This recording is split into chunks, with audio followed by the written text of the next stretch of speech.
Today we're going to be loading up some 10mm on the Lee Classic Turret Press, and that's coming up next year on Jesse B Outdoors Reloading.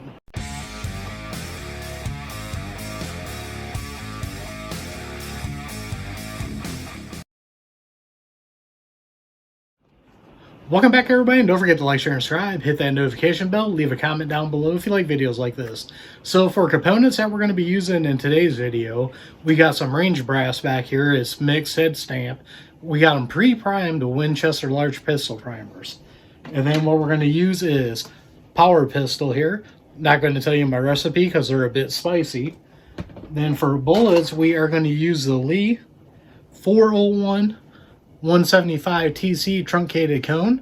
I like to thank Missouri Bullet Company. I use the lead they sent out to the channel to cast these bullets up. Thanks a lot, Missouri Bullet Company. Discount code down in the description for them for you guys if you want to check them out. So let's go ahead and get started on this. Now before we get started, I wanted to show you guys the setup here on the Lee Classic Turret Press. This is for the people who might not know who the press is. Very first station right here, we got our sizing die. Because I got them pre-primed, I got the decapping pin taken out of it. What I have right here, I actually have a magnet here, and it has my flashlight on it. That's so I could turn it on here, and it'll shine down, and I can see my powder. Get it turned on just like that, and that way I can see down and get my powder. You go back one, and then when you go back forward, it'll rotate. Next die we got here is our power through expanding die that expands it to put the bullet in, and it drops the powder in it. Then the next one we got when we run it, this one is your bullet seating, is what I got this one set up for. I don't have it set up to crimp. Go one more time. Then we go to the factory crimp die. That's where I have it set up to do my crimp on it. So what we're going to do is get it back to the sizing die here, and we'll do this one real quick here. What I'm going to do is get my stuff set up over here, and then we'll get repositioned. Alright, for the first one here, I'm going to show you guys what I do. I'm going to put it in for the sizing die, run that up there. Then I'm going to run to the next station, bring it up here a little bit. I'm going to take it over to my scale here, zero it out, and I want to check my powder charge real quick. You always want to do that. I ran some of these a little bit earlier, so it should be pretty close to what I want on it. But I want to double check it here, and yep, it's just a 1/10 more than what I want, and I'm good with that. Come back down, go back up and seat our bullet. Move it over to the next one, and that is our factory crimp die. Bring that down, and I always raise it back up a little bit. It makes it easier to pull off, mostly if you got the priming system in. We don't this time around, but that's the way I do it, just in case. And then what I'm going to do is I got my barrel right here. Do that little plunk test right here like I always do. You hear that plunk? That's the way you want this to go in. Spin it. Spins just fine. So we know that our overall length is good on this. So now we can keep on going. And I'm going to load up 50 rounds in this session here, just so you guys can see it on video. These rounds are not made specifically for any video like I normally do. The last video you guys saw on this, I did some other 10mm, and I actually had a video on my other channel that was for. These are just to have rounds made up in case another video pops up where I need 10mm. And that's what these rounds will be for.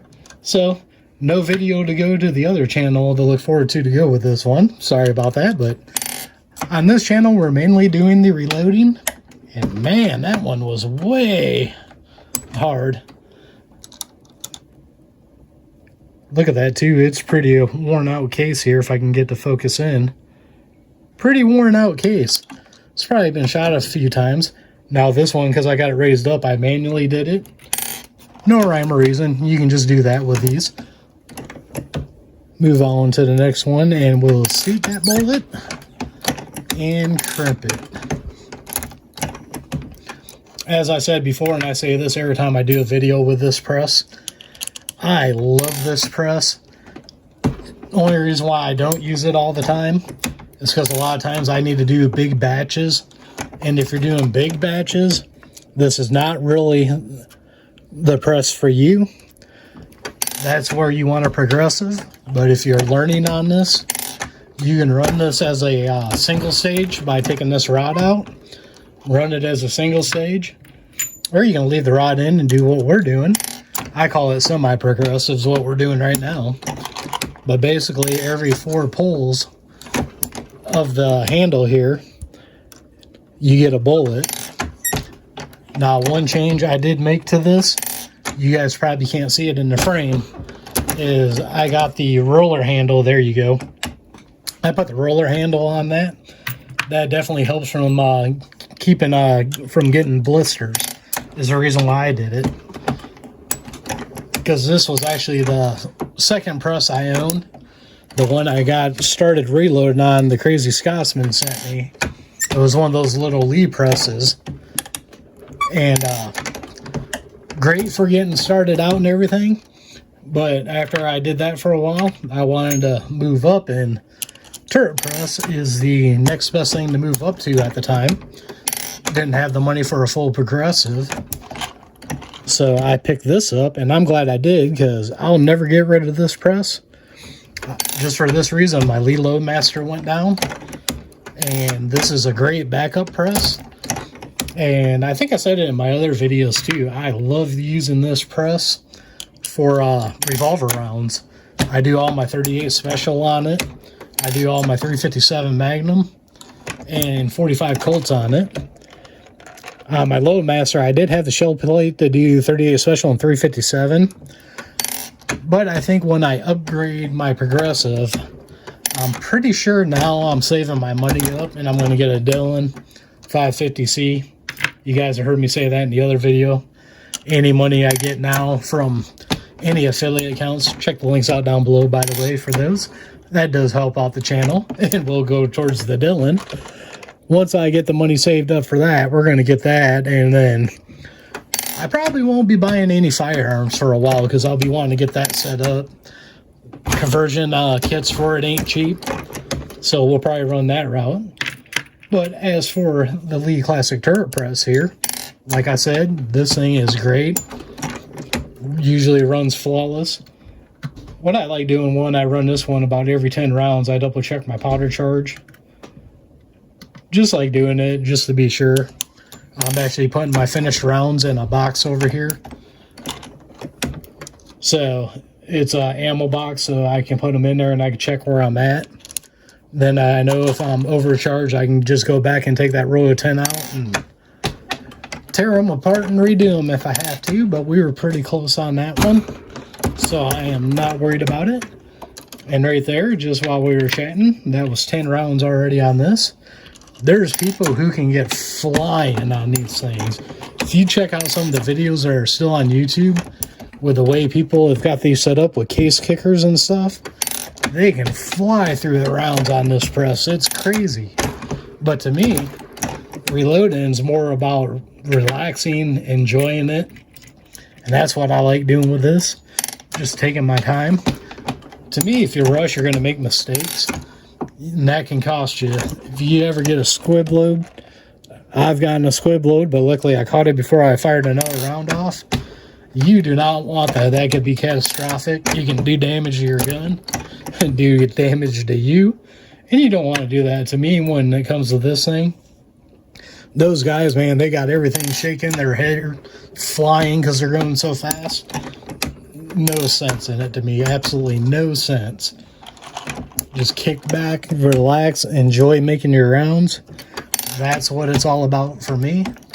Love doing that. That's one thing I wanted to start this channel up for, because I miss doing reloading.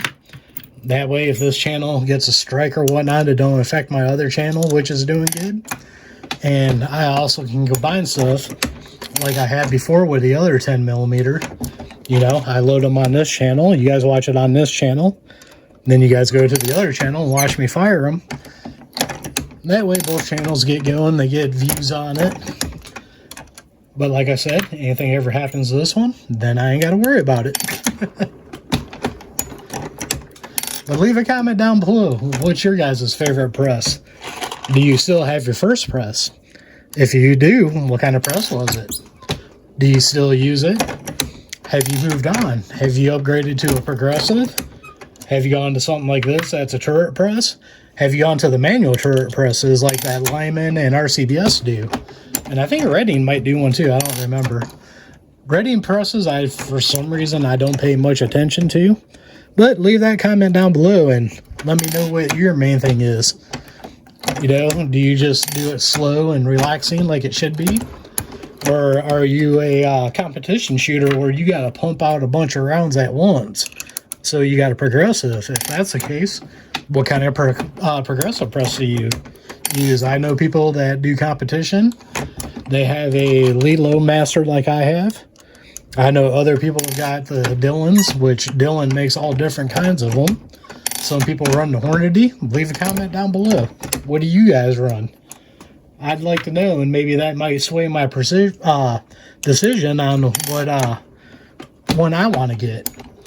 To me, for a single stage, can't go wrong with any of the Lees if you got a budget.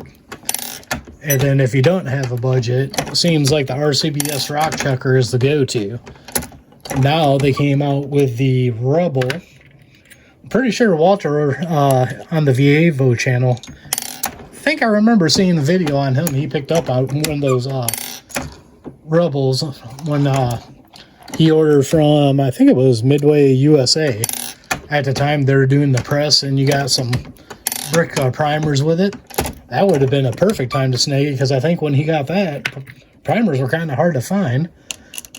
We are on our 10th one here, so I'm going to size it real quick, get my scale back up here. Double check my powder charge like I always do. Get that to move over here. Seems like when I do my powder charge, I always just manually do it. Now, if you manually do it, make sure you have the ram halfway up. Because if you look back here and see the twist on here, you don't want to turn this over there. You'll end up breaking something. You want it halfway up, past those, and then you can twist it by hand up here. If you do it the other way, that would not be good. So I'm going to get a bullet in there, get this line back up, seat it. Looks like my light came down a little bit, interfering with the view here. And crimp it. Nice, relaxing, easy going. This is what reloading is about, guys. Just having fun, enjoying your rounds. Now, got another question for you guys while we're on here. I know most people want to reload because they want to shoot more. So is that the case with you guys? Did you do it because you wanted to save money? Which nowadays you're not really saving much money. Or did you do it to shoot more? Or are you like me sometimes? Do you shoot to reload? You want to make more rounds up, so you go out, fire some off here, go out and get the brass, clean it real quick just so you can reload it again. I've seen people do that also. People don't think it's true, but it's true. I know I've done it. I've been like, got a new bullet or something, don't have enough brass, go out and shoot what I just loaded up just so I got the brass, go clean it up and load it back up with a new bullet or powder or whatever the reason. I've done that before also too. Kind of funny to think about it, but I've done it. Get the powder in this.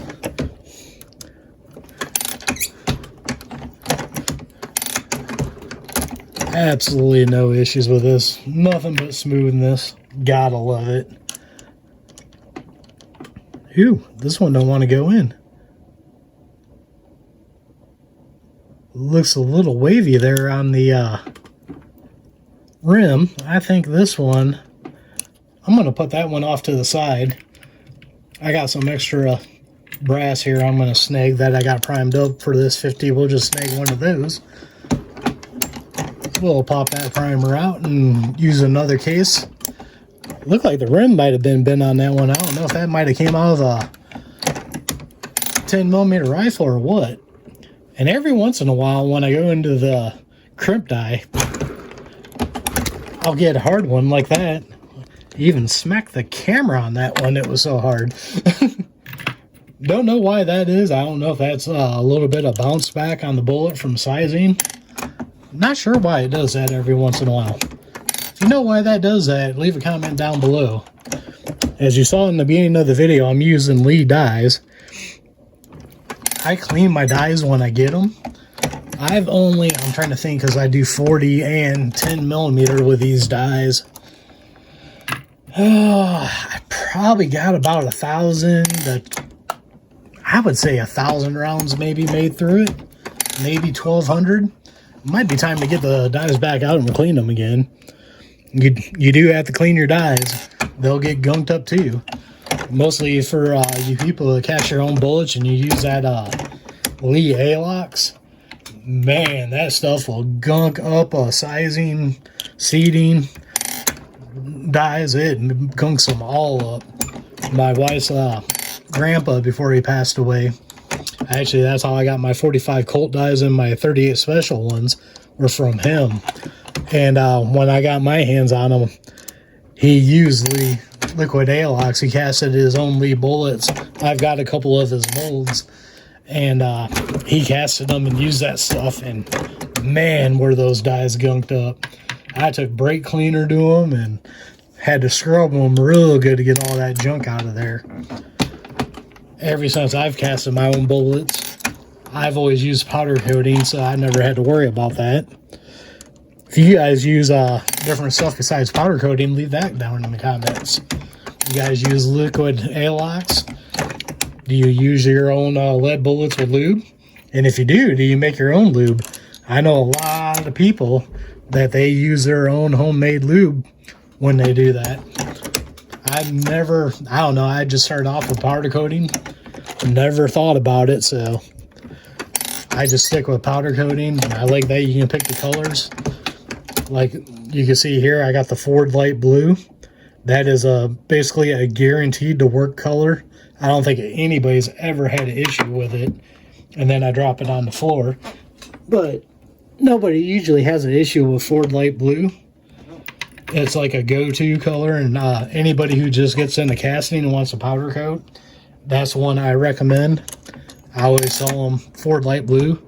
I've actually had this. I bought I think it's a pound bag. I started casting and powder coating getting ahead of myself here. I got to put powder in the bellet first. About 2 years ago, maybe 3 years ago. And I'm still using that Ford Light Blue 1 pound. I still got plenty of powder coat in it. It'll take me forever to go through that. And if you guys watch the channel, you know that I've used that on everything. 9mm, 380, 40, 10mm, of course, because the 40 and the 10 is the same bullet. 45 ACP. And then I think all the ones I've got in 38 Special and 357, I actually mixed it. I can't remember if it's Ruby Red or one of the reds. I tried out and it didn't work. So I use it as a mixing, so the bullets came out kind of purplish, kind of cool. And I think all my 357s and 38 Special bullets I got made up right now are made with those. And then John's Hand Loading, he sent me some industrial gray. Is something he got from a factory or something. He didn't even know who it was made by, if I remember right. But it's a really cool gray. And I seem to do all my revolver rounds in that now. It's darker than a natural look, but to me it gives it more of a natural revolver look. So I do my 357, 38 Special, and 45 Colt in those. Really nice looking color. I really love it. I probably need to do more of it, but he sent me a bunch of that, and I still got a bunch of this Ford Light Blue. So I just use the Ford Light Blue because it'll take me forever to run through it. But there you go. We're loading on the Lee Classic turret press here and talking about powder coating bullets. You know, it's always good to be self-sufficient, even though YouTube don't want us to be. Can't show casting bullets anymore. I got a warning on my other channel I've had forever. They nailed me on 2 casting videos, so I went through and took all my casting videos down just to make them happy. Didn't make me happy though, because at the time I was just learning. So I had questions on there. People answered them in the comments. So they were good videos for people to go to for reference if they went and looked into the comments, and now those are all gone. I won't be doing any casting on here either, because basically flat out they do not want you showing that. I took that stupid little test thing that they got now. If you got a warning, you can take one of their tests and learn something from them. I don't know what. And after 3 months, I think it is, it'll take the warning off your channel. And I did that on my main channel, so my warning will be gone like January 15th, I think it is. So once that happens, my main channel will be cleared. But as you guys know, I started this channel to keep that channel safe, and because I miss doing reloading videos. To me, I don't see nothing wrong with this. I don't know what YouTube's issue is with this. You know, they might say you're manufacturing ammo. No, I'm not manufacturing it. I'm reloading it. I don't make the primers. I don't make the brass. I don't make the powder. So I don't see how I'm manufacturing it. But I'm not the one in control of that. So we are to our 40th round here already. So I'm going to check this. I don't think I did it on the 30th, but if you get one of these Lee powder drones, my experience with this one, you're about plus or minus a tenth. Like right now, I'm a tenth over, but with the charge I'm using and the bullet depth I'm using, tenth over ain't nothing, mostly for plinking rounds. If I was doing precision, I'd hand trickle it. Anytime you guys see me do ladder tests and stuff, all that, I usually hand trickle on those. So anytime we do videos like that now, since I got this channel, we'll reload them on this channel and shoot them on that channel. Problem is, let's just scan over here. I got 38 special right there that I already loaded up for videos like that. We're going to grab the camera here. I got some 9mm over there. And then up on top, I got 45 ACP and 45 Colt that I already got loaded up because I was going to do them the way I usually do them. So on those ones, we won't have no reloading when I do those videos. Those will be all on my other channel. But anything beyond that, I'll show you the reloading on this channel and then the shooting on the other channel.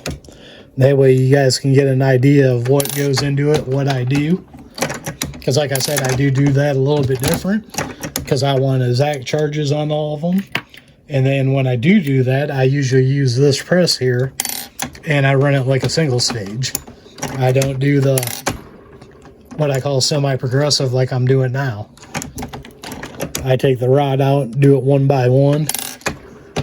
To me, if you want to do consistency, that's the way to do it. Or, you know, if you got a different regular single stage press, do it on that. Or if you got the manual turret press, you can do it like that on there too. That's the great thing about the turret presses, though. You can set them up. Even if you have this one with 4, or if you got one that holds 8 dies, you can just put the 4 dies or 3 dies you're running in there. Or if you're doing rifle too, and then do it that way. The only progressive press that I heard people making precision loads on and having success is the press I want, the Dillon 550C. Now, I don't do much rifle stuff on here, so I'm not looking for precision. When I do reload 223 on here, when you guys see that, I don't get the shoulder bump, yada, yada, yada. I am a pistol reloader, not a rifle reloader. So what I do when it comes to that stuff is I just put it back to factory specs, because the only thing I got for rifles are ARs. I don't reload for AK just because it's hard to find brass for it. But if I ever got brass for it, I'd probably get the dies and reload for that too. But everything will be going back to factory settings, because like I said, I've watched good series. Go check this channel out if you don't know who it is. Most people watching probably do. Jamie at the JH586 channel. He has got an awesome series on reloading for rifle. And then also another one. CW Long Shot. If you guys want rifle reloading, go check those two channels out. Those guys know what they're doing, know what they're talking about. I can talk to you guys all day long about pistol, revolver rounds.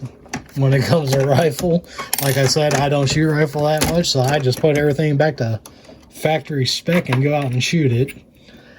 So, just a little side note on that. If you guys follow my channel on here, you know when I get reloading, I get talking about everything and anything. That's why the title of these is mostly whatever I'm doing in yapping, because that's what I'm doing here. And the reason why I do that is we are already to our 50th last round here. We'll get this one loaded up here. I am going to double check this case real quick. I just want to see where my powder is again. Usually it's dead on, but I'm just one of those people. I like checking on it. Check it out here. And we are dead on again. So one thing I don't recommend people doing, you know, it's okay to do max loads if you got a very accurate powder measure. Usually my experience is I usually do a couple tenths off of a full load. But there is our 50th round here. And once again, we're going to put that back down here. Got my barrel here. Plunk. Drops right out. Put it right back in. I love that sound. Spin it, and we got our 10mm made up, and we are done loading some pumpkin rounds. So I hope you guys enjoyed this video, making up some 10mm here on the Lee Classic Turret Press. As you guys can see, I'm sitting here yapping with you guys, and it did not take that long to make 50 rounds up. Double it for 100 rounds. Slower than a progressive press, but faster than a single stage. That's where this comes in nice, and like I was talking about during that, if you want to do some precision stuff, take that rod out, run it like a single stage, and you can do it that way too. That's what I do on all my ladder tests. I always recommend this press for a new shooter, or a new reloader, I should say. This is a great press for somebody that's new, or if you want to take a step up from a single stage and don't want to go quite progressive yet, this is a great press to do that, or any turret press actually is a great press to do that. Like I said before, the only issue I've ever had with the classic turret press is down here in the bottom, you have that little ratchet square plastic piece that wears out. They're a buck something online. Every time I do an order somewhere that has one, I'll throw one in. So I got like 5 or 6 of them up in a box up here. So if it breaks, I swap it out real quick. Very easy to work on. What I do is I just lube up the ram on it. This one don't have any grease points on it like some of the other ones do. The Lead Loadmaster does have grease zerks on it. And the Dillon 550C I want to get the same way. It has grease zerks on it. This one don't, but the main thing here is to keep the ram lubed. And then I also put a little bit of lube on the rod here, the indexing rod that spins it. I put a little bit of lube on there, and I have no issues on it with it at all. You guys just saw, ran these 50 rounds with no issues at all, so I do recommend a Lee Classic Turret Press. Alright, that's been enough rambling in this video. So as always, don't forget to check the links out down below. Down there I have links to Axel Hearing Protection, Gators Eyewear, and a bunch of other companies I like dealing with. Some have got discount codes to save you guys money. Also, don't forget to like, share, and subscribe. Hit that notification bell. Leave a comment down below. We are one nation under God, and I'll see you all on the next one.